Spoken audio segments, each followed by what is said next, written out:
many, many hours poring over manuscripts. Definitely did not just make this up like 2 days ago. Absolutely the truth of what happened before our barony was indeed a barony. I'm delighted to hear this. If you could please tell what you have discovered. Absolutely. Good gentles, pray listen to my tale of ruin, namesake of our barony and the hero of my tale. Long ago, before there was a barony to govern these lands, there was a fellow named Ruin.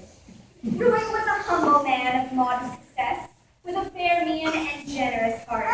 He gave gladly to help his neighbors, and was a personable sort, though of no great skill was he. He loved a lass of sweet temper by the name of Mara. Many plans for the future they made, and many wishes on shooting stars. One night, their town was beset by giants. These great brutish hulks raised their crops and stole fair Mara away to their unreachable isles.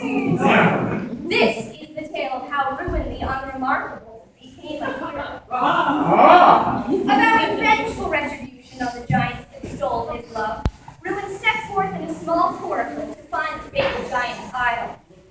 Rumor said that the island was unreachable by mortals, so shielded was it by the giant's magic. But Ruin was undaunted and began to paddle away. He soon found himself drifting in circles, and then figured out how to paddle a coracle and was well on his way.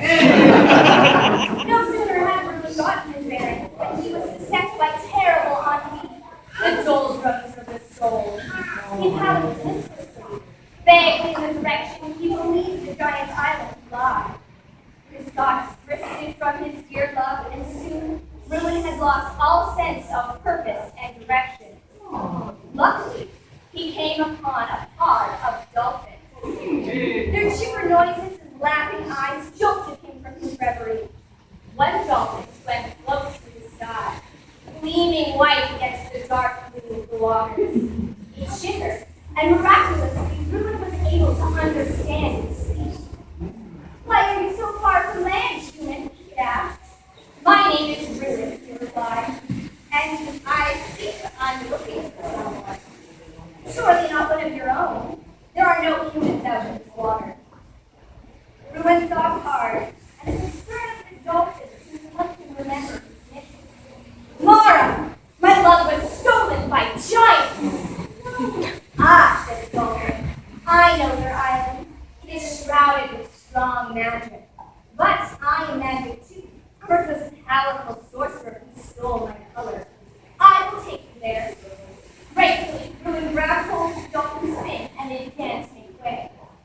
Many times the thought of Mara and his quest slipped from Ruin's mind, and many times the alabaster dolphin broke the spell.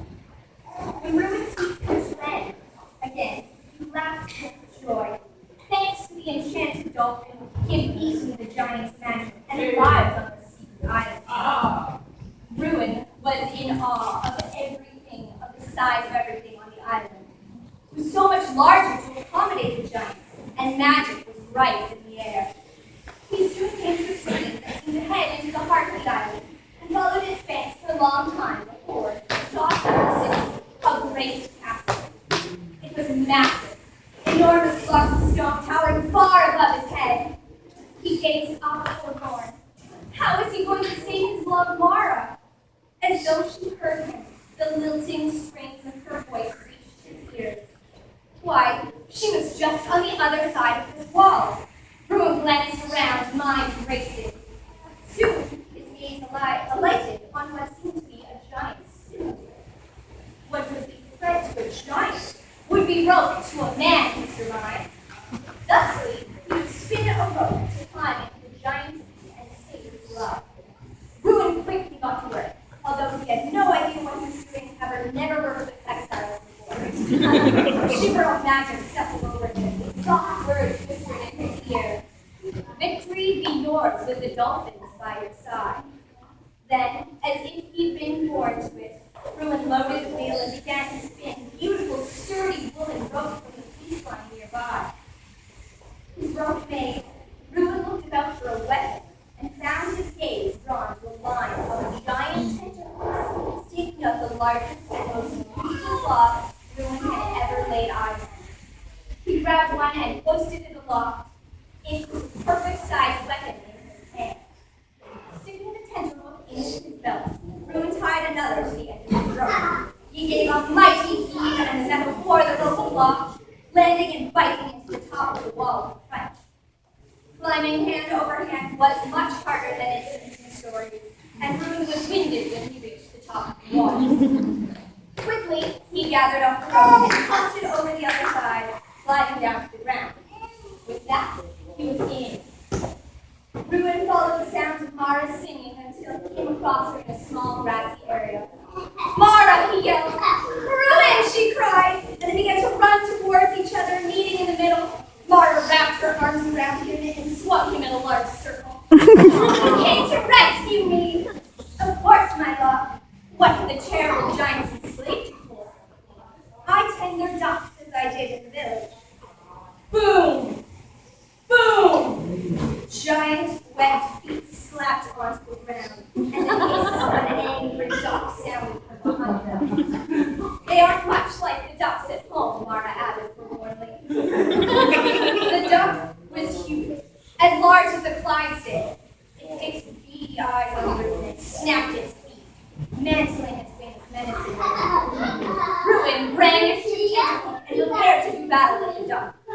The teeth of magic settled along his spine, and he spun the weapon as though he trained his entire life.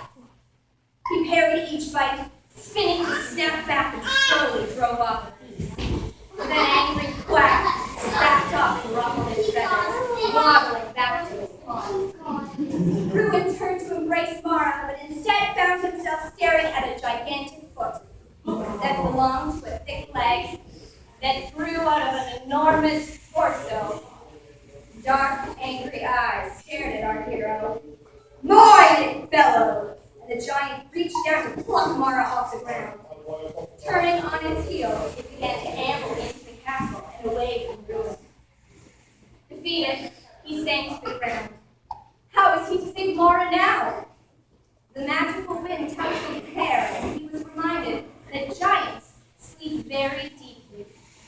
Not allowing himself a moment of doubt, Bruin marched into the keep, only to come face to toe with 7 giants. "I wish to sing for you," he shouted. The giants leered down at him. "Why, tiny human?" grumbled the one holding Mara. "I have been told that giants are connoisseurs of music, and I believe I can entertain you." In the giant's hand, Mara whisked. Bruin, although enthusiastic, was not a very good singer. "Very well," replied the giant, grinning at the compliment. Again that tinkle of magic, and Bruin opened his mouth to sing the sweetest lullaby ever heard. At his voice, each giant blinked and slowly fell asleep, one by one. When they were all soundly sleeping, Mara pried herself from the giant's grasp, and together she and Bruin ran back to his rope, scaled the wall, and arrived at the shore to the merry grin of the magical snow-white dolphin. Alas, their oracle had drifted away, but the dolphin offered them his broad back and swiftly carried them home. Bruin and Mara returned to much ado and celebration. Quickly, the town learned Bruin's newfound talents, and he was known forevermore as Bruin the Talented. He and his dolphin friends traveled much together, always with Bruin's magical tentacle play. And that was the story that I found after many hours of searching in our history. Thank you very much, Lady Myron.